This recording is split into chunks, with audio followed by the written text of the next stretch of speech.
Continuemos con nuestra serie Conociendo la Palabra. Ya hoy empezamos una nueva, digámoslo así, sección del Nuevo Testamento. Hace 8 días terminamos las 13 cartas del apóstol Pablo, desde Romanos hasta Filemón. Y ahora empezamos con una sección que los traductores o editores de las Biblias han llamado las cartas universales o generales, porque son cartas que, digámoslo así, se dirigen particularmente a toda la iglesia en general, a la iglesia universal. Y hoy vamos a ver la carta a los hebreos, y la carta a los hebreos se ubica allí particularmente después de las 13 cartas del apóstol Pablo, precisamente porque la carta a los hebreos no sabemos quién la escribió. Durante muchos años, durante mucho tiempo, se le ha atribuido al apóstol Pablo, pero no podemos estar seguros de ello. Se ha propuesto a Apolo, se ha propuesto a Bernabé, se han propuesto muchos escritores. Por eso cuando hablamos de la carta a hebreos, precisamente la llamamos así, la carta a los hebreos. Y cuando hablamos del autor, pues les decimos el autor a los hebreos. De pronto a veces a uno se le escape una vez que otra diciendo que el apóstol Pablo la escribió. Lo que pasa es que cuando uno lee la carta a los hebreos, pues uno dice, hombre, ¿no será que la escribió Pablo? Porque el lenguaje es muy parecido a Pablo, aunque hay también otras cosas allí muy interesantes que no se ven en los otros escritos del apóstol Pablo. Hay algo muy particular en esta carta, como todo en la palabra. Primero, de hecho, esta más que una carta, aunque fue escrita, es más como un sermón. Si tuvieras la oportunidad de leer Hebreos de principio a fin, son solo 13 capítulos, bueno, es un poquito larga, pero te demoras 45 minutos en una lectura rápida, 1 hora en una lectura más pausada, pero literalmente es como si estuviéramos en un sermón en el primer siglo. De hecho, el mismo autor dice que esta es una exhortación. En otras palabras, más que una carta estructurada como las demás cartas que están en la palabra de Dios, literalmente es un sermón. ¿Quieres saber cómo era un sermón en la antigüedad? Léete Hebreos. Un sermón de más o menos 45 minutos, 1 hora. Y si tú miras, está tan estructurado como un sermón que literalmente tiene puntos. Entonces es una carta preciosa, maravillosa, obviamente porque es palabra de Dios. Pero aquí quiero decirlo de una manera muy particular, aunque me han escuchado decir siempre, es que desde Génesis hasta Apocalipsis la palabra de Dios es maravillosa y amo la palabra. Pero si yo tuviera que escoger un solo libro de la Biblia para quedarme con él, sería Hebreos. No sabemos si lo escribió Pablo, pero yo a veces creo que sí, porque es que diría que si lo escribió Pablo, esta sí es la carta magna de Pablo. Se dice que es Romanos la más teológica, pues porque estamos seguros que la escribió Pablo, pero si este tratado teológico, si esta predicación, si esta exhortación, como la llama el autor a los hebreos, fue de Pablo, honestamente para mí sería su carta magna. Y honestamente, pues el tiempo no bastaría para explicar todo lo que nos quiere decir la carta a los hebreos en esta hora. Recordemos que esto es solo un panorama general. De hecho, uno de los propósitos es que quedemos con hambre de conocer más la palabra y escudriñarla más. Uno de mis sueños más grandes es poder algún día expresar o exponer mejor la carta a los hebreos. ¿Por qué no lo haces, Alex? Porque creo que Hebreos está para mí en el top. Para mí la carta más compleja, el libro más complejo de toda la Biblia para mí es Hebreos. Para mí es Hebreos. De hecho, cuando uno utiliza términos así como más coloquiales, uno dice, es que este pasaje de la Biblia es lechita, es decir, es fácil de digerir. Y hay otros pasajes que decimos, es que eso es carne, eso es alimento sólido. Yo diría que Hebreos es la carne de la carne. Es una carta muy estructurada, muy teológica. De hecho, ¿por qué se le llama carta a los hebreos? Y aquí es donde viene uno de los puntos más interesantes de esta carta.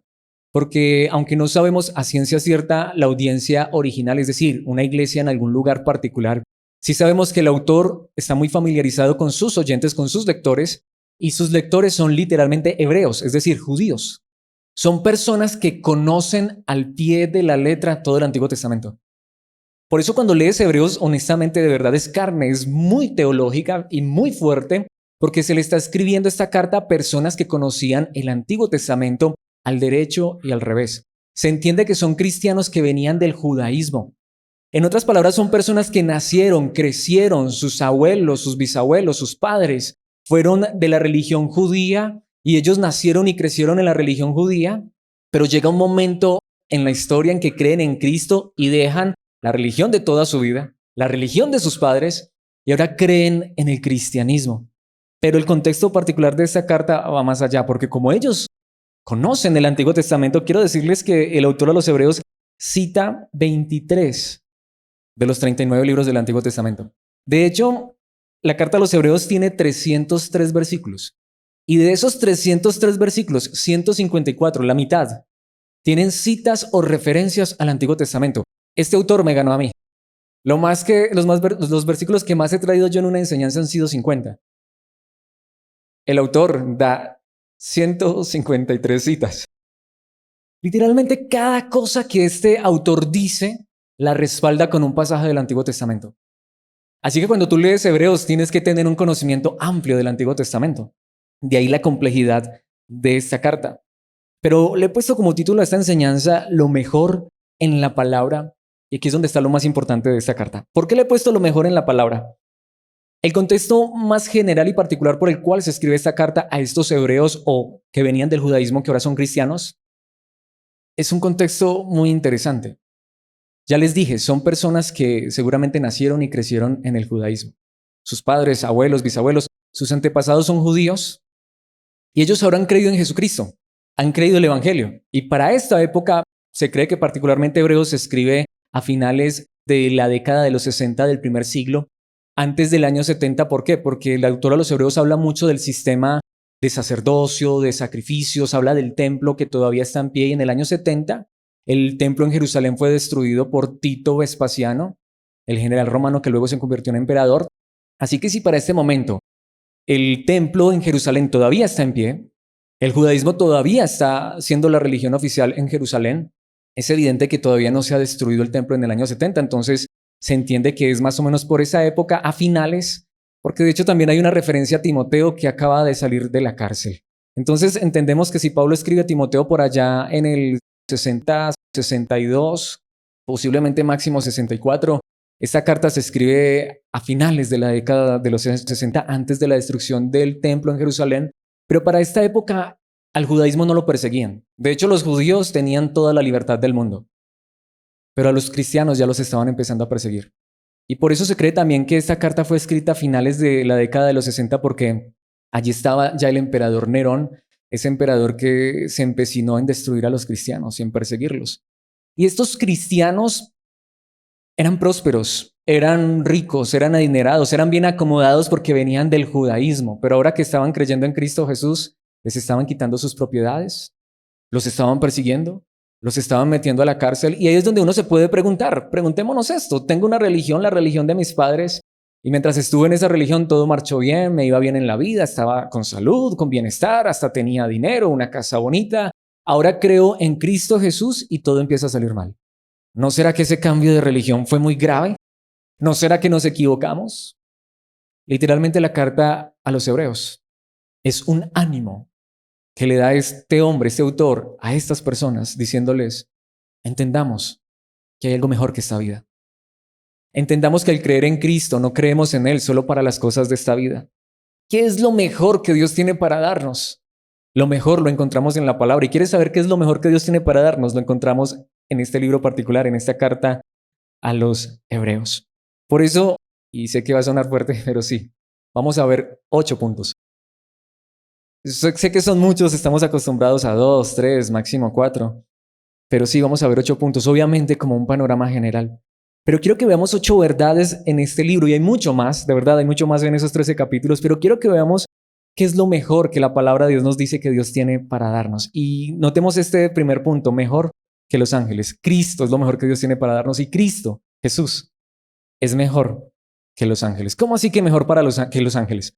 Aquí quiero colocarlos un poco en contexto. A no ser que vengamos del catolicismo, todos nosotros casi que ni creemos en ángeles, o sabemos que existen, pero los ángeles como que pasan a un segundo plano. Déjenme decirles que los ángeles eran unos personajes demasiado importantes en el judaísmo. Es más, no sé por qué aún nosotros como cristianos hacemos tanto a un lado de los ángeles. Si tú eres lector de la palabra de Dios y más del Antiguo Testamento, y no solo del Antiguo, del Nuevo, los ángeles están por toda la Biblia. Hay gente que habla más del diablo y de los demonios cuando la Biblia habla más de los ángeles. A Abraham se le aparecieron ángeles. En el campamento de Israel aparecieron ángeles. Tú y yo leemos de los ángeles por toda la Biblia. Voy a hacer esta pregunta. Cuando Jesús nació, o mejor, cuando Jesús fue concebido, ¿quién le dio la noticia a María? Un ángel. Cuando el niño Jesús nació, ¿quiénes cantaron Gloria a Dios en las alturas? Los ángeles. ¿Quién sacó a Pedro de la cárcel? Un ángel. Mis hermanos, los ángeles están en la Biblia. Y los judíos creían mucho en los ángeles. Muchísimo. Ellos creían que Miguel era el ángel más supremo, más grande. Y ellos creían que la ley de Moisés había sido entregada por ángeles. Y este autor a los hebreos empieza diciendo eso. Él no empieza diciéndoles, no, los ángeles no existen o no tengan tanta importancia de los ángeles. No les dice, ¿saben? Los ángeles son importantes. Sí, los ángeles existen, pero hay uno mejor que los ángeles. Hay uno más grande que los ángeles. Se llama Jesucristo. Quisiera ir desde el primer versículo, pero no podemos. Vayamos al capítulo 1, versículos 3 y 4. Veamos qué nos dice el autor a los hebreos. El Hijo, hablando de Jesucristo, irradia la gloria de Dios y expresa el carácter mismo de Dios y sostiene todo con el gran poder de su palabra. Hebreos, ¿ustedes creen en los ángeles? Está bien, los ángeles existen. Pero quiero decirles que creer en Jesucristo es mucho mejor. Saber que los ángeles existen bien. De hecho, allí el autor a los hebreos, y no puedo dar cada detalle, pero él dice, sí, hasta los ángeles cuidan de nosotros, eso es verdad. Pero más que los ángeles tenemos a Cristo, quien no es un ángel. De hecho, aquí muy interesante para una secta que dice que Jesucristo es un ángel. Muéstrale este primer capítulo. Alguna vez tuve la oportunidad de hablar con unas personas, creo que tú sabes quiénes son los que dicen que Jesucristo es un ángel. Y los llevé al primer capítulo de Hebreos, les dije, por favor, ¿lo quieren leer en la traducción del Nuevo Mundo? Bueno, no les dije el nombre, pero ya les di la pista. Y estudié con ellos. ¿Saben qué me dijo este hombre, que era un líder allá? Me dijo, no, es que usted tiene mucho poder de convencimiento. Le dije, ojalá sea la palabra quien lo convenza, porque no soy yo. Este pasaje dice, Jesús es mejor que los ángeles. Jesús no es un ángel. Jesús es quien expresa el carácter mismo de Dios. Jesús es quien irradia la gloria de Dios. De hecho, Jesús es Dios. Después de habernos limpiado de nuestros pecados, se sentó en el lugar de honor a la derecha del majestuoso Dios en el cielo. Ahí está. Jesús es igual a Dios. Está en el mismo lugar de honor que Dios. Y si lees todos esos dos primeros capítulos, dice, sí, los ángeles existen, pero Jesús no es un ángel. De hecho, los ángeles adoran a Jesús. Los ángeles sirven a Jesús. Los ángeles son criaturas de Dios. Y Jesús no es creado. Jesús es superior que los ángeles. Es más que un ángel, por supuesto. Él es Dios, el Hijo de Dios. Versículo 4. Esto demuestra que el Hijo es muy superior a los ángeles, así como el nombre que Dios le dio es superior al nombre de ellos. Mis hermanos, Jesucristo es mejor. Yo creo en los ángeles. Los ángeles existen absolutamente. Pero mi fe y mi confianza está puesta, y espero que tu fe y tu confianza también estén puestas en Cristo y solo en Cristo. Porque si a un ángel nos cuidara o nos protegiera es porque Cristo le dio la orden. Ese es lo maravilloso de la palabra de Dios. ¿Qué dice el capítulo 2, versículo 2? Pues el mensaje que Dios transmitió mediante los ángeles se ha mantenido siempre firme y toda infracción de la ley y todo acto de desobediencia recibió el castigo que merecía. Vamos a ir también al versículo 3, pero quiero detenerme aquí en este versículo porque aquí hay algo muy interesante. Aquí el autor de los Hebreos está ratificando algo que creían ellos, que la ley había sido entregada por medio de los ángeles. Pero el autor de los Hebreos les dice, ok, la ley fue entregada por ángeles, está bien. Y el mensaje que los ángeles proclamaron se ha mantenido firme. Y el autor de los Hebreos les dice, ustedes conocen la ley, ustedes saben de la ley. Pero así como los ángeles entregaron la ley y lo que los ángeles entregaron, esa ley se mantiene firme. Y si tú incumples la ley, te cae el peso de la ley. Está hablando de la ley de Moisés. Pues, ¿saben qué dice la palabra de Dios? Versículo 3. ¿Qué dice este autor? Entonces, ¿qué nos hace pensar que podemos escapar si descuidamos esta salvación tan grande que primeramente fue anunciada por el mismo Señor Jesús y luego nos fue transmitida por quienes lo oyeron hablar? ¿Qué es lo que está diciendo el autor de los Hebreos? Si para ustedes es importante el mensaje que trajeron los ángeles, ¿cuánto más importante es el mensaje que trae Jesucristo? Si para ustedes es importante la ley de Moisés que fue entregada por ángeles, ¿cuánto más el evangelio que nos ha sido entregado por el mismo Señor Jesucristo? Y aquí es donde está ese famoso pasaje de cómo escaparemos si descuidamos una salvación tan grande. Si ve que la salvación se puede perder, no es lo que está diciendo el autor de los Hebreos. Él lo que está diciendo es, tenemos que predicar a Cristo. No vengamos a predicar otro mensaje, no descuidemos el mensaje de salvación. ¿Cómo van a ser salvas las personas? Predicándole el mensaje que trajeron los ángeles. Saben, el mensaje que trajeron los ángeles trae condenación. Porque el mensaje que trajeron los ángeles fue la ley y la ley condena, pero el mensaje que trae Cristo es salvación. Por eso prediquemos a Cristo y solo a Cristo, no prediquemos mensajes de ángeles. Como lo dijo en algún momento el apóstol Pablo, aunque un ángel del cielo viniera y nos predicara otro evangelio, es maldito porque solo hay un evangelio, solo hay una buena noticia. Oh, los ángeles existen, sí, pero más que los ángeles, el que creó los ángeles, el que sostiene los ángeles, el que tiene un mensaje mayor que los ángeles, Jesucristo. Capítulo 2, versículo 16. También sabemos que el Hijo no vino para ayudar a los ángeles, sino que vino para ayudar a los descendientes de Abraham o a los hombres. Qué verdad tan preciosa. ¿Sabían ustedes, mis hermanos, que a pesar de todo esto, alguien diría, ay, qué bueno ser ángel? No tiene mucho beneficio ser un ángel. ¿Saben que los ángeles también pecaron y los ángeles también han caído? ¿Y saben que cuando un ángel cae, hasta ahí llegó? Mientras que tú y yo, siendo menores que los ángeles, siendo polvo de la tierra, el Hijo de Dios vino fue a salvarte a ti y a mí. Él no vino a salvar a los ángeles. Eso es lo que les dice el autor a los hebreos. Más que creer en los ángeles, creamos en Jesucristo, quien vino a salvarnos, quien vino por nosotros, quien vino por los descendientes de Abraham. Le está diciendo a hebreos, eso significa los hebreos son los que descienden de Abraham. Así que mejor que los ángeles es Jesucristo. Precisamente aquí el autor los confronta con algo más fuerte todavía. Para los hebreos, para los judíos, ¿quién era el personaje más importante de la Biblia? Después de Abraham, su padre, Moisés, el dador de la ley. Pues el autor a los hebreos le dice a estas personas, y yo no sé si lo dijo con mucha gracia porque a lo mejor por ahí a alguno se le alborotaría. Jesús es mejor que Moisés, en segundo lugar. Mejor que Moisés. ¿A quién le hubiera gustado que Moisés hubiera sido su líder? Imagínense que los hubiera sacado de la esclavitud de Egipto y los hubiera guiado a través del desierto. Bueno, pues a toda esa generación que salió de allá, pereció en el desierto. Hay un líder mejor que Moisés y es Jesucristo. Mis hermanos, si tenemos a Cristo, tenemos a aquel que nos guía por este mundo, que es como un desierto, y más que a una tierra prometida, nos guía hacia el mismo cielo. ¿Qué dice el capítulo 3, versículo 3? Pero Jesús merece mucha más gloria que Moisés, así como el que construye una casa merece más elogio que la casa misma.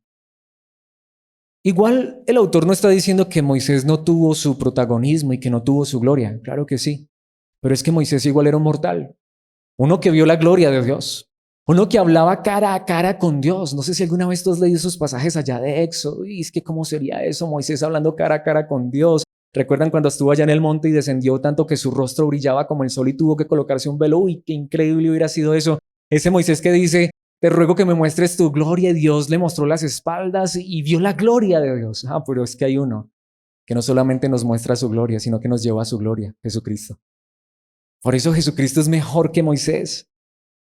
Que dice en el mismo capítulo 3, versículos 5 y 6, en verdad, Moisés fue fiel como siervo en la casa de Dios. Su trabajo fue una ilustración de las verdades que Dios daría a conocer tiempo después. Antes de ir al versículo 6, los pongo en contexto. Es interesante.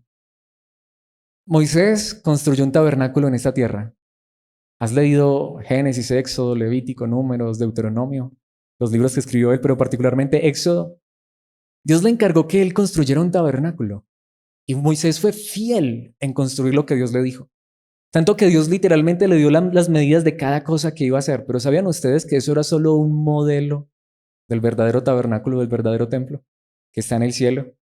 ¿Qué dice el versículo 6? Pero Cristo, como Hijo, está a cargo de toda la casa de Dios, y nosotros somos la casa de Dios si nos armamos de valor y permanecemos confiados en nuestra esperanza en Cristo. Por eso es que recordemos, hoy Dios ya no habita en templos hechos por manos humanas. Por eso es que Dios ya no habita en un tabernáculo. Por eso, aunque hoy hiciéramos un evento y construyéramos un tabernáculo, eso no sirve de nada. Hay algo más glorioso. Tú y yo somos el templo. Y el Hijo de Dios, quien hoy está en el cielo, ha hecho de nosotros su morada, ha hecho su templo. Moisés construyó un templo, un tabernáculo muy bonito, de palos, con cortinas, de madera forrada en oro, muy bonita. ¿Saben qué hace Cristo Jesús, nuestro verdadero líder? Ha creado de nosotros un templo y ha venido a habitar por medio de su Espíritu Santo. Por eso es mejor creer en Jesucristo. Él es más grande, Él es mejor. Capítulo 12, versículo 25, y solo son unos cuantos versículos. Tengan cuidado de no negarse a escuchar a aquel que habla, pues si el pueblo de Israel no escapó cuando se negó a escuchar a Moisés, el mensajero terrenal, Ciertamente nosotros tampoco escaparemos si rechazamos a aquel que nos habla desde el cielo. Pero recordemos cuál es el punto aquí. Estas personas estaban siendo tentadas a volver al judaísmo. Estas personas estaban siendo tentadas a, ya sabes, si allá me iba mejor, si siendo judío me iba bien, si siendo judío tenía salud, tenía bienestar, hasta tenía dinero, nadie me perseguía. Y ahora que creo en Cristo, parece que todo va de mal en peor en esta tierra. Pero esta es la pregunta. ¿Qué es mejor? ¿Lo terrenal o lo celestial? Lo que pasa es que muchas veces creemos en Dios para que Él nos dé cosas en esta vida. Cuando Él nos llama a creer es para recibir lo más grande, recibirlo a Él mismo. Recibir todo lo que Él tiene para darnos a través de su Hijo Jesucristo, quien expresa el carácter mismo de su sustancia, quien nos muestra su gloria. De hecho, aquí quiero ir a uno de los puntos que creo que es más fuerte, no solamente para los judíos, sino hasta para muchas personas en esta época, y es que Jesús, en tercer lugar, es mejor que la ley. Es mejor que la ley. ¿Por qué? Aquí es donde quiero colocar un énfasis muy importante y lo vamos a ver, y esto es una de las cosas que expresa el autor a los Hebreos. Para muchas personas es difícil a veces entender o aceptar que ya no estamos bajo la ley de Moisés. ¿Cómo así? Entonces yo no tengo que obedecer los 10 mandamientos. O sea que entonces puedo matar, puedo robar. No. Pero hay un asunto aquí. Voy a colocar una ilustración, no está aquí en Hebreos, pero voy a colocar una ilustración que usa el apóstol Pablo en Romanos. Solo se las quiero contar. El apóstol Pablo dice, yo un día escuché la ley y hubo una ley que me dijo que codiciar era pecado. ¿Sí? Pero ¿saben qué pasó cuando yo escuché esa ley que me dijo que codiciar era pecado? La ley me dice, hey, si codicias, es decir, si deseas más de lo que tienes, ¿y quién no ha deseado más de lo que tiene? Si codicias es pecado. ¿Saben qué hizo la ley? La ley solo me dijo que eso era malo, pero cuando yo escuché esa ley, me dieron más ganas de tener las cosas que no tenía que antes. Es decir, la ley me dice lo que está mal. Vamos a colocar un ejemplo claro. Hay un letrero que dice 30 kilómetros por hora, velocidad máxima. Tú ves el letrero. ¿El letrero te da ganas de bajar a 30 kilómetros por hora? ¿El letrero te hace obedecer? El letrero solo te indica. La ley solo nos puede instruir o solo nos puede decir lo que está bien y lo que está mal, pero no nos puede dar el deseo, las ganas de hacer lo correcto. Para los que conducimos, ¿cuántas veces hemos infringido la ley? ¿No es verdad? No, la ley nos dice lo que debemos hacer, pero eso no nos da el deseo de hacer lo que debemos hacer. Eso es lo que el autor a los Hebreos dice, pero cuando tú conoces a Cristo, más que leyes, Él coloca en tu corazón el deseo de vivir para Dios. Hebreos capítulo 7, versículo 19, pues la ley nunca perfeccionó nada, pero ahora confiamos en una mejor esperanza por la cual nos acercamos a Dios. La ley me dice lo que está mal. Sí, matar está mal, robar está mal, adulterar está mal. Quizá yo no he matado, no he robado, no he adulterado, pero lo que decimos, pero codiciar. ¿Cuántos no hemos codiciado? Desear lo que tiene la otra persona. ¿Alguna vez has deseado ese reloj? ¿Has deseado ese celular, esa casa, ese carro? ¿Has deseado el esposo, la esposa de otro, de otra? Mis hermanos, pero la ley no perfecciona nada. Pero ahora confiamos en una mejor esperanza por la cual nos acercamos a Dios. Si fuera por nuestra obediencia, estamos más lejos de Dios que cualquier otra persona. Y tener la ley no me acerca a Dios. Al contrario, tener la ley me aleja de Dios, porque tener la ley me dice, no puedes, no puedes, no puedes, tienes, y no somos capaces. Pero Dios vino a hacer algo más grande y más glorioso en Cristo Jesús. Capítulo 10, versículo 1 lo dice de esta manera. El sistema antiguo bajo la ley de Moisés era solo una sombra, un tenue anticipo de las cosas buenas por venir, no las cosas buenas en sí mismas. Hay algo mejor que la ley. Bajo aquel sistema se repetían los sacrificios una y otra vez, año tras año, pero nunca pudieron limpiar por completo a quienes venían a adorar. Por eso es que bajo el sistema antiguo, el Antiguo Testamento, el Antiguo Pacto, la ley, no solamente debías obedecer y no podías hacer ciertas cosas, sino que también había sacrificios porque todos fallaron. Todos los que vivieron bajo la ley fallaron. Y para poder adorar tenían que hacer sacrificios.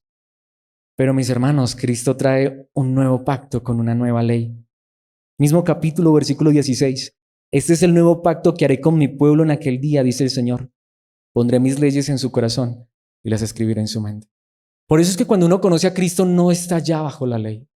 Cuando una persona de verdad conoce a Cristo Jesús, tú no tienes que estarle diciendo, no puedes hacer esto, cuidado con lo uno, cuidado con lo aquello. ¿Sabes por qué?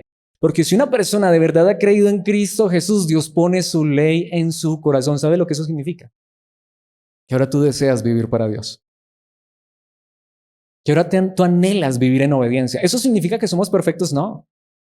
Pero eso significa que cuando tú y yo fallamos nos damos cuenta, no porque alguien vino a decirnos que lo hicimos mal, sino porque Dios mismo ha escrito su ley en nuestro corazón. Es decir, el corazón en la mente hebrea es el interior.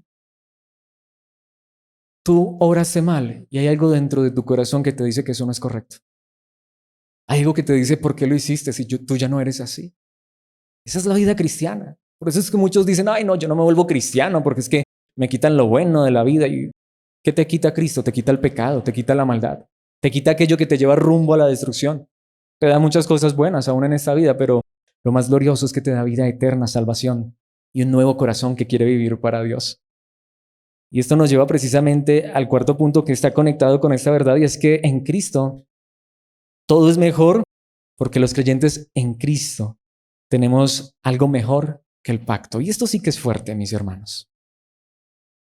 Aquí es donde hay que tener cuidado. No es que vamos a arrancar el Antiguo Testamento. No es que vamos a desechar el Antiguo Testamento. Siempre lo he dicho, hay que tener cuidado con esas traducciones de la Biblia que tienen las promesas subrayadas. Hay quienes dicen que hay 3,000, otros hasta 8,000 promesas. ¿Saben que muchas de las personas que van al Antiguo Testamento a subrayar las promesas o a buscar las promesas y a veces se preguntan por qué no suceden? Porque casi que todas las promesas, si no es que todas del Antiguo Testamento, desde Génesis hasta Malaquías, son terrenales. Por eso tú vas y lees promesas como que todo lo que pise la planta de vuestro pie será vuestro. Pues estoy hablando Reina Valera. Que Dios les promete que una tierra prometida que fluye leche y miel. Que Dios les promete que si obedecen la ley los va a hacer prósperos, los va a hacer ricos. Que ellos no van a tener necesidad de pedir prestado, sino que antes ellos van a tener en abundancia hasta para prestar a otros. Que sus cosechas van a ser abundantes y que ni plaga tocará tu morada. ¿Te sabes el Salmo 91? Que no te vas a enfermar, que no van a venir los virus y te van a tocar. Promesas a las que se han aferrado muchos últimamente los cristianos. No, es que yo soy cristiano, a mí no me puede dar el coronavirus. Y les da el coronavirus y se esconden y no le dicen a nadie por pena. ¿Pero por qué? Si la Biblia dice ni plaga tocará tu morada, tu pie no tropezará en piedra. ¿Por qué si yo soy cristiano y hago un negocio y me sale mal? ¿Por qué yo no tengo lo que tiene el otro? Muchos dicen, es que mira, los judíos son los más ricos del mundo. Sí, porque ese antiguo pacto era de promesas terrenales. Pero mis hermanos, es que Jesucristo vino a traer un nuevo pacto. Por eso si me quedo allá en las promesas, por eso ahí tienes promesas que hasta Dios va a destruir a tus enemigos. Literal, y hasta que los va a matar. Y hay cristianos que hasta piden eso. Hay muchos cristianos que todavía viven bajo la ley. Oran para que Dios mate a su cónyuge que le fue infiel. No, es en serio. Conozco cristianos que han orado por sus hijos para que Dios los mate porque son rebeldes. Porque no conocen a Cristo, porque no conocen la gracia, porque no conocen el Evangelio, porque no conocen un mejor pacto. Porque en el antiguo pacto los hijos rebeldes morían por bajo la ley. Pero en el nuevo pacto, Dios nos llama hasta orar por nuestros enemigos, a bendecir a los que nos maldicen, a tener gracia y misericordia de aquellos que no tienen a Cristo como Dios la ha tenido con nosotros. El capítulo 7, versículo 22 dice, debido a ese juramento, Jesús es quien garantiza este mejor pacto con Dios. Hubo un momento en el pasado en el que Dios hizo un juramento por sí mismo y una promesa, que Él traería un mejor pacto, porque el antiguo pacto estaba basado de esta manera. El antiguo pacto era un pacto condicional, es decir, Dios hizo un pacto con el pueblo de Israel. Si tú haces esto y me obedeces, te prometo que hago esto otro. De ahí donde voy a colocar este ejemplo, porque si hay un libro que habla de diezmos es Hebreos, en el capítulo 7. Si tú eres fiel en los diezmos y en las ofrendas, te bendigo. Y es donde muchos toman para empezar a sacarle dinero a las personas. ¿Y de qué se trata esa bendición? Lo que decimos, te multiplico las cosas materiales. Sí, eso era verdad, bajo el antiguo pacto. Pero ¿cuál es el asunto aquí? Que en ese pacto era condicional, tú tenías que obedecer para recibir las bendiciones, las promesas. Pero también si desobedecías, te lo digo que las maldiciones eran terribles, terribles. Entonces muchos hablan de las promesas y de las bendiciones, pero nunca te hablan de las maldiciones. Claro, cuando tiene que ver con dinero sí. Pero es que Jesucristo trajo un nuevo pacto, donde ya no tienes que dar el 10% de tu dinero para que Dios te bendiga, sino que por la obra de Cristo hoy tenemos la bendición más grande. Y Dios no nos promete que nos llenará los bolsillos de dinero aquí. Nos dice que hay tesoros en el cielo, en una vida que no se acaba. ¿Qué dice el capítulo 8, versículos 6 y 7? Pero ahora a Jesús, nuestro sumo sacerdote, se le ha dado un ministerio que es muy superior al sacerdocio antiguo, porque Él es mediador a nuestro favor de un mejor pacto con Dios basado en ¿qué? En mejores promesas. Y hoy no tienes que dar el 10% de tu dinero para que Dios te regale eso. A través del sacrificio de Cristo en la cruz del Calvario, ¿sabes qué te promete Dios? Y te dice que te lo regala sin dinero, sin tener que pagar un centavo. Vida eterna para siempre con Él. Recordemos, esto es lo que el autor a los hebreos le está diciendo a los hebreos. Ustedes quieren abandonar a Jesús, la fe cristiana, porque los están persiguiendo, porque les están quitando unas monedas en esta vida y se quieren volver al judaísmo para reclamar promesas de esta tierra, que es lo que a veces hacen muchos cristianos, ¿cierto? Muchos cristianos es reclamo esta palabra, reclamo esta promesa, puras promesas del Antiguo Testamento. Eso es dejar a Jesús, porque las promesas de Jesús no son pasajeras. Por eso es que Jesús no nos pide un diezmo. Jesús entregó su vida para regalarnos eternidad. Y Jesús nos promete que si creemos en Él tenemos un mejor pacto, porque este ya es incondicional. Si crees en Jesús, solo creyendo en Jesús tienes la seguridad de que tienes salvación, vida eterna. Y que cuando en esta tierra todo acabe, que es tan pasajero, Dios te va a dar lo que no te alcanzas a imaginar. Un cuerpo que no se va a desgastar, que no se va a morir, que no se va a enfermar. Una mansión que nada ni nadie, ni el más rico de este mundo, la puede comprar en este lugar. Hebreos, le dice el autor a estas personas, si ustedes quieren abandonar a Jesús, adelante, pero ¿tras de qué quieren ir? ¿Un pedazo de tierra que igual tarde o temprano se acaba? ¿Una vida en esta tierra que igual tarde o temprano termina? ¿O ustedes quieren un mejor pacto donde no tienen que hacer nada, solo creer en Cristo y mirarlo a Él y caminar seguros que hay una eternidad? Y tarde o temprano, y más temprano que tarde, recibirán esa herencia. Eso es lo que el autor a los hebreos le dice a estas personas. Pero mis hermanos, yo creo que este es el mensaje que está más vigente el día de hoy. Tantas personas quieren buscar a Dios solo para las cosas de esta vida, cuando hay algo mejor. Hay una vida después de esta vida. Hay una eternidad. La pregunta que yo quiero que te hagas en esta hora, que nos hagamos en esta hora, es ¿dónde está Cristo? ¿Creemos en Jesús? ¿Creemos que Él es Dios? ¿Creemos que, como nos dice el autor a los hebreos, es mejor que los ángeles, mejor que Moisés, mejor que la ley, mejor que el antiguo pacto? ¿Creemos que Él está sentado a la diestra del Padre en las alturas, en la gloria eterna? Él dice, cree en mí, aquí es a donde te llevo, aquí es a donde te traigo. Algo más grande que lo que tienes en esa tierra. Versículo 7. Si el primer pacto no hubiera tenido defectos, no habría sido necesario reemplazarlo con un segundo pacto. Entonces, mis hermanos, por eso es que nosotros creemos en Cristo. Y Él es tan bueno y tan lleno de amor y de misericordia y tan generoso que Él nos da muchas cosas en esta vida. No sé tú, pero yo no puedo ser desagradecido. A pesar de todo esto, de que hoy estamos bajo un mejor pacto con mejores promesas, igual Dios es tan bueno que nos da cosas en esta tierra. No sé a ti, pero Dios me da más de lo que yo merezco. Dios me da demasiado. Alguien podría decir, no tanto como quisieras. Mis hermanos, son cosas de esta tierra y obviamente no me va a hacer tampoco el orgulloso y el arrogante. Yo también a veces quiero cosas de esta vida y a veces también me pongo triste porque no tengo cosas en esta vida. Pero como dicen por ahí, pero pienso en esta verdad y se me pasa. Hay algo allá que no tenemos con qué comprarlo. Hay algo allá mucho mejor. Y en esta tierra solo es pasajero. No sé cuántos años serán. A ver si lo digo bien porque ya ni la edad la digo bien. Tengo 36, ¿cierto? Sí, es 36. No sé cuántos años más me quiera regalar Dios de vida. No sé si llegaré a los 60, 70, 80, no lo sé, no tengo ni idea. No sé si me moriré mañana. Pero si hemos creído en Cristo, tenemos eternidad. Y aunque hoy pasáramos a la eternidad, mis hermanos, allá es donde comienza todo. Esta vida aquí, lo que digo, 60, 70. Imaginemos pues que cada uno de nosotros llegara a los 100 años. ¿Cómo puedes comparar eso con una vida eterna en gloria y majestad con Cristo? Eso es lo que Cristo nos ha regalado. ¿Quién puede asegurar que va a vivir 150 años aquí en esta tierra? Ninguno de nosotros. Es simple, es simple. En 150 años, no soy profeta, pero estoy seguro de algo. Ninguno de los que están aquí conmigo, ninguno, va a seguir en esta tierra con el cuerpo que tiene. Ni con la casa, el carro o lo que sea que tenga. Tarde o temprano llegaremos allá, ¿no es verdad? A eso fue a lo que Cristo vino. A darnos una esperanza, a darnos un nuevo pacto con mejores promesas, promesas eternas. Y no tenemos que hacer nada para ganárnoslo, solo creer en Él. No sé si esto es lo más grande para ti, pero ¿quién te puede dar más?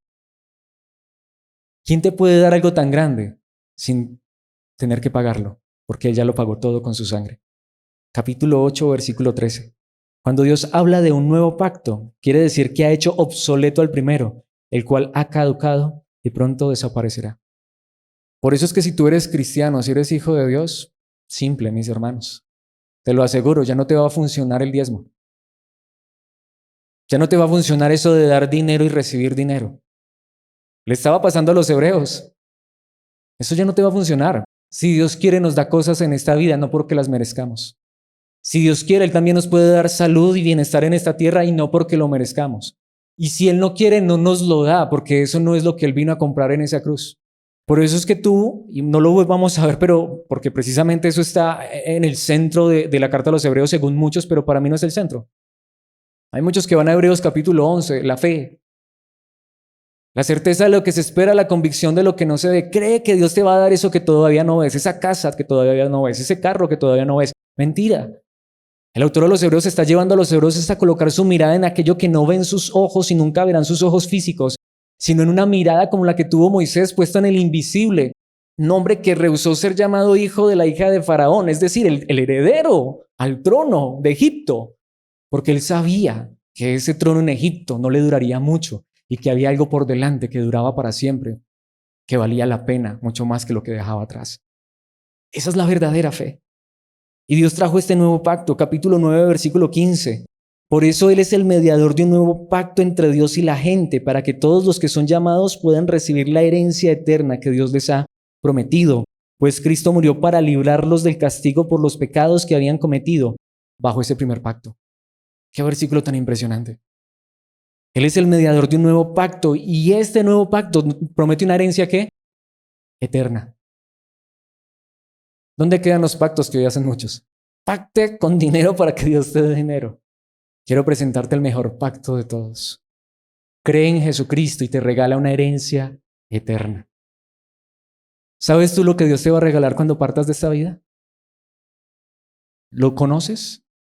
¿Sabes lo que Dios te va a dar? Te lo aseguro, si lo conoces. Lo anhelas tanto, no que seamos tampoco suicidas, pero uno sí, como una canción antigua, cuando uno realmente piensa en lo que Dios dice en su palabra que nos tiene preparado. Mis hermanos, como dijo el apóstol Pablo, no que queramos morir, deshacernos de este cuerpo, no, es que queremos vestirnos de ese nuevo que no se desvanece. Mis hermanos, yo lo que más anhelo es ese cuerpo que no se va a enfermar, ese cuerpo que no sufre de estrés, de angustia, de ansiedad, que no se arruga, que no se desgasta, que no hay que hacer ejercicio para mantenerlo un poquitico saludable y comer bien. Ese cuerpo que nos va a dar, que va a vivir para siempre, por toda la eternidad. No sé cómo serán, yo no sé si allá habrá vehículos o volaremos o nos transportaremos a la velocidad de la luz, no sé hasta dónde podremos llegar allá, pero mis hermanos, si con estos cuerpos tan limitados Dios nos permite hacer tantas cosas, ¿se imaginan el día que tengamos cuerpos y mentes perfectas para la gloria de Dios y tengamos toda una eternidad para Cristo Jesús y para vivir en su gloria? Si lo que Moisés hizo allá en el tabernáculo fue solo una copia, una fotocopia, y eso que en miniatura de lo celestial, ¿se imaginan cómo es el cielo? Tratemos solo de imaginárnoslo un poquitico. No ese cielo de Hollywood o de la religión, de nubes de algodón y en pañales, que eso parece más una caricatura. Mis hermanos, es el cielo donde Cristo está sentado en su trono a la diestra del Padre. Es el cielo donde están los ángeles, querubines, serafines. Es el cielo donde el rostro, solo en la gloria de Dios, brilla más que el mismo sol. ¿Quieres darte una paseadita por allá? Al menos para ver un poquitico, léete Apocalipsis. No, Apocalipsis no es de miedo, es maravilloso. Cristo murió para librarlos del castigo por los pecados que habían cometido bajo ese primer pacto. Cuando vivimos solo bajo el antiguo pacto, sí, son promesas, pero terrenales, pero también consecuencias terrenales, juicios, castigos terrenales. Pero cuando creemos en Cristo, Él nos libra del verdadero castigo. Él no nos libra de los problemas y dificultades de esta vida. Lo que digo, Él no promete llenarnos los bolsillos de dinero.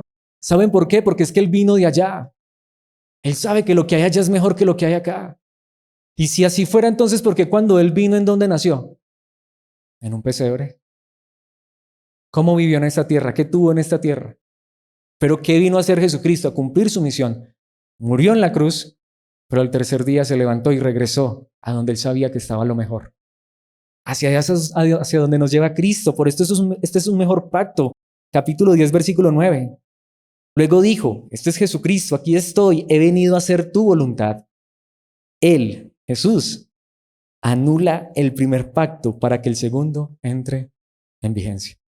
Por eso este autor les dice a Hebreos, no se preocupen, esas cosas materiales las perdieron, quizá mañana las recuperan. O si nunca las recuperan, ¿qué importa? ¿Quién se las quitó? Solo les quitó cosas de esta vida.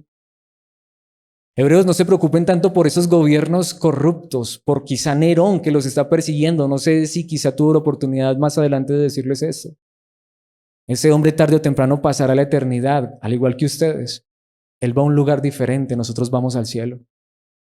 Mis hermanos, esto no es lo más importante, no es lo mejor, no es lo más grande. Capítulo 12, versículo 24. Ustedes han llegado a Jesús. Dios quiera que hayamos llegado a Jesús, el mediador del nuevo pacto entre Dios y la gente, y también a la sangre rociada que habla de perdón en lugar de clamar por venganza como la sangre de Abel. Si hemos creído en Cristo Jesús, hemos llegado a aquel que nos perdona de nuestros pecados y nos lleva al cielo, porque Él es mediador, porque Él es el puente, porque Él es la conexión directa entre los hombres y Dios. ¿Quieres llegar derechito al cielo sin tener que pasar por indulgencias, por Padre Nuestros? ¿Quieres llegar derechito al cielo sin tener que pasar por el purgatorio, por el limbo, no sé cuántos lugares se quieran inventar tantas personas? ¿Quieres estar seguro que si hoy murieras, partieras a la eternidad, estarías directamente con Dios tu Padre en el cielo? Si has creído en Cristo, esa es la gran realidad. Esa es la gran realidad, Él lo ha hecho por nosotros. Por eso esto nos conecta con el quinto punto y es que Jesucristo es mejor que el sacerdocio. No sé cómo puede haber hombres que en esta época se hacen llamar sacerdotes, cuando hoy tenemos al verdadero sumo sacerdote, Cristo Jesús. En el antiguo pacto era donde había sacerdotes. ¿Quiénes eran los sacerdotes? Los que mediaban entre Dios y los hombres, los que ofrecían sacrificios por los hombres. Hoy ya no existen sacerdotes. Hoy solo hay un sacerdote verdadero que está en el cielo y es nuestro sumo sacerdote Cristo Jesús. Capítulo 2, versículo 17. Por lo tanto, era necesario que en todo sentido Él se hiciera semejante a nosotros, sus hermanos. Qué hermoso que Cristo nos llame sus hermanos para que fuera nuestro sumo sacerdote fiel y misericordioso delante de Dios. Por eso es que Jesús, el Hijo de Dios, vino desde el cielo y se hizo hombre, para como hombre, semejante a nosotros, ser nuestro sumo sacerdote. Y dice, entonces podía ofrecer un sacrificio que quitaría los pecados del pueblo. Porque el Hijo de Dios se hizo hombre para ser sacerdote nuestro, el sumo sacerdote, el verdadero, el único, y a la vez para ser nuestro sacrificio. Capítulo 4, versículos 14 y 15. Por lo tanto, ya que tenemos un gran sumo sacerdote que entró en el cielo, Jesús, el Hijo de Dios, aferrémonos a lo que creemos. Creamos en Él.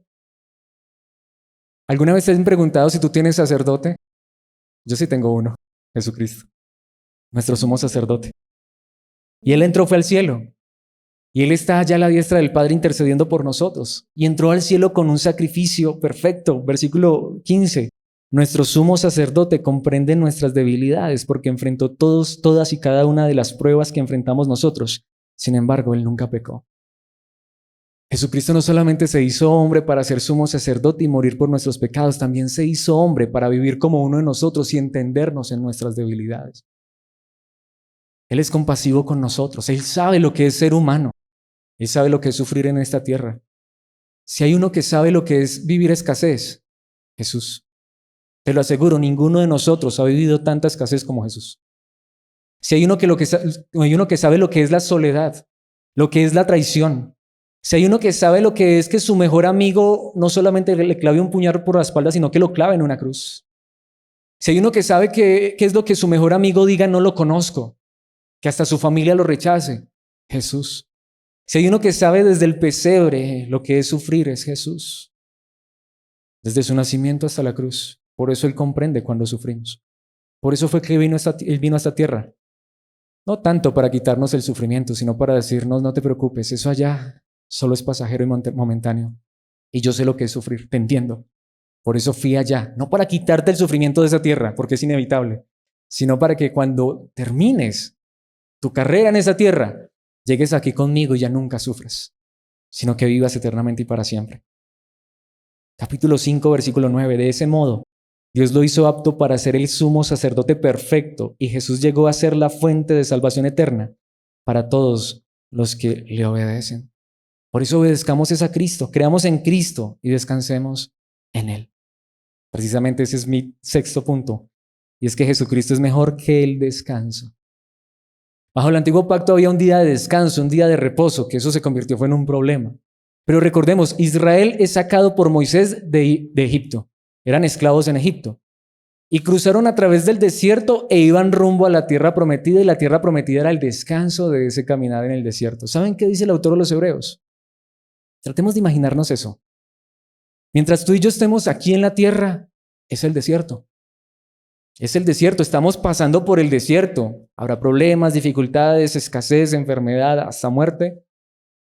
Pero Dios nos promete un descanso mejor que la tierra prometida. Imagínense salir de un desierto para llegar a un lugar donde fluye leche y miel, donde la comida es abundante, donde ya ni siquiera necesitan que caiga maná del cielo porque los racimos de uvas no pueden cargarlo ni entre dos personas. ¡Ay, qué rico haber estado allá! Hay un lugar mejor, hay un descanso mejor, y eso es lo que dice el autor de los Hebreos. Capítulo 4, versículos 8 al 10. Ahora bien, si Josué hubiera logrado darles ese descanso, Dios no habría hablado de otro día de descanso aún por venir. Le está hablando a personas que conocieron la tierra prometida, pero les dice, hay un descanso mejor, hay una tierra prometida mejor, versículo 9. Así que todavía hay un descanso especial en espera para el pueblo de Dios.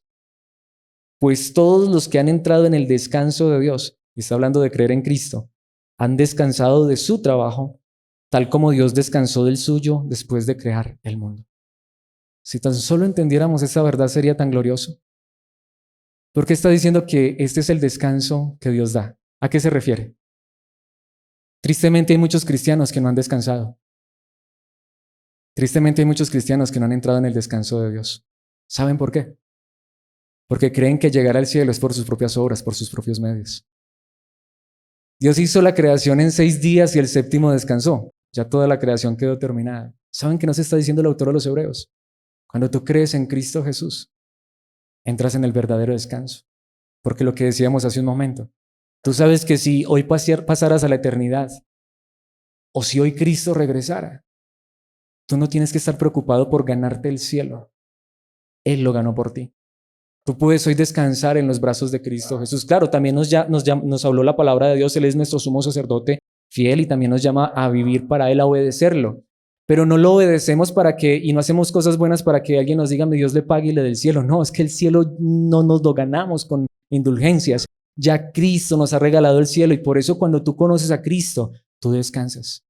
Tú vives tranquilo. Tú no vives con temor a la muerte. Siempre lo he dicho, a mí me da a veces temor, es cómo me voy a morir. Pero mis hermanos, si en este momento me diera un infarto fulminante y cayera aquí, en esta tierra, con este cuerpo muerto, ¿saben a dónde saltaría mi alma?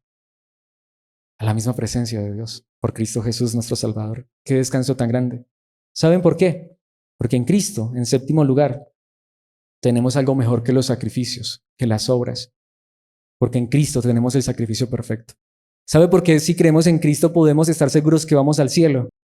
Porque como dice el capítulo 7, versículo 27, a diferencia de los demás sumos sacerdotes, no tienen necesidad de ofrecer sacrificios cada día. Ellos lo ofrecían primero por sus propios pecados y luego por los del pueblo. Sin embargo, Jesús lo hizo una vez y para siempre, cuando se ofreció a sí mismo como sacrificio por los pecados del pueblo. Los sacerdotes tienen que vivir ofreciendo sacrificios, y perdónenme, pero es que es realidad. Cada que tú vas a misa hacen un sacrificio. Por eso aquí no hacemos sacrificios, por eso esto no es una misa. Aquí recordamos, es que Cristo ya hizo el sacrificio, único y suficiente. Él ya hizo el sacrificio por nuestros pecados. Capítulo 9, versículos 13 y 14. Bajo el sistema antiguo, la sangre de cabras y toros y las cenizas de una novilla podían limpiar el cuerpo de las personas que estaban ceremonialmente impuras. Imagínense cuánto más la sangre de Cristo nos purificará la conciencia de acciones pecaminosas para que adoremos al Dios viviente, pues por el poder del Espíritu Eterno, Cristo se ofreció a sí mismo a Dios como sacrificio perfecto por nuestros pecados. Los sacrificios humanos son ceremoniales, son rituales. Cristo hizo un sacrificio que hasta ¿sabes qué es capaz de hacer el sacrificio de Cristo? Hasta limpiar la conciencia. ¿Eres de las personas que todavía te sientes mal hasta por los pecados que hiciste en el pasado? No estoy diciendo que está bien pecar, pero si crees en Cristo, Él hasta limpia tu conciencia y borra tu pecado, tu maldad, con un solo sacrificio, su propia sangre.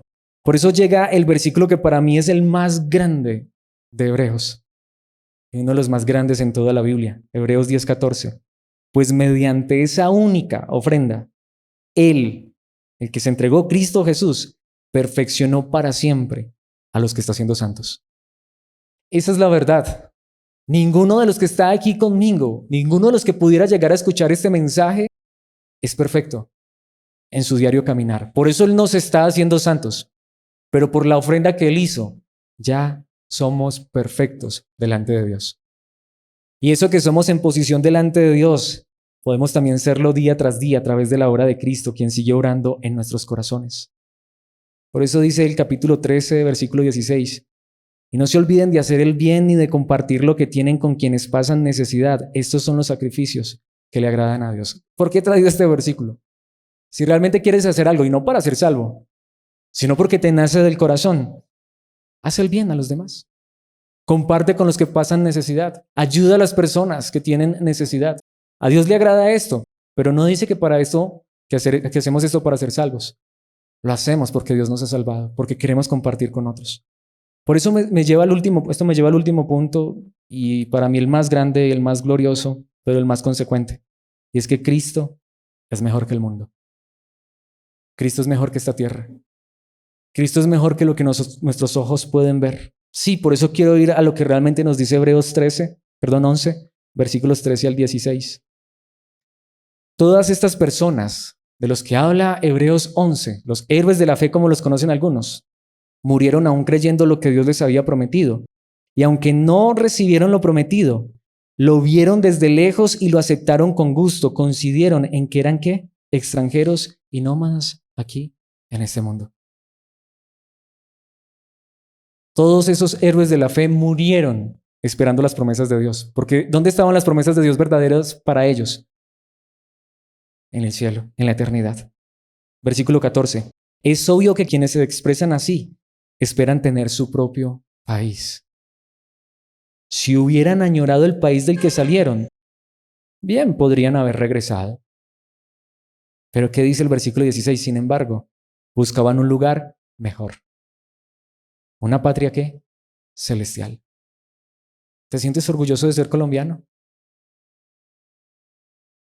Yo tengo una ciudadanía celestial por creer en Cristo Jesús. Mi residencia no es en esta tierra. Yo puede ser que tenga una cédula de ciudadanía en esta tierra que dice que soy colombiano. Puede ser que hasta consiga una cédula de extranjería y me vaya a otro país, lo que hacen muchas personas. No estoy diciendo que está mal. El sueño americano, ahora el sueño europeo. Adelante. Conseguiremos solo cosas de esta vida. Pero si hemos creído en Cristo Jesús, hay una patria mejor. Hay un lugar mejor, una patria celestial. Por eso Dios no se avergüenza de ser llamado el Dios de ellos, pues les ha preparado una ciudad. Qué triste conformarnos con unos pesos en esta vida. Qué triste conformarnos con un cuerpo sano en esta tierra. Qué triste conformarnos con cosas materiales en esta vida que se oxidan, que se desgastan, que se pierden tarde o temprano. Mis hermanos, hay algo más glorioso, más grande que este mundo. Una ciudad hecha por Dios, un país hecho por Dios, un mundo hecho por Dios donde no hay llanto, dolor, tristeza, muerte, pecado, maldad, donde todo es perfecto. Por eso que dice la palabra de Dios, y con este versículo quiero terminar, Hebreos 13:14. Pues este mundo no es nuestro hogar permanente. Y Dios quiera que esto sea verdad. Esperamos el hogar futuro. Por eso aquí no prometemos sanidades y milagros, aunque Dios pudiera hacerlos. Por eso aquí no te prometemos que si crees en Cristo todo va a estar bien en esta vida. Aquí mejor decimos lo que la palabra de Dios nos dice.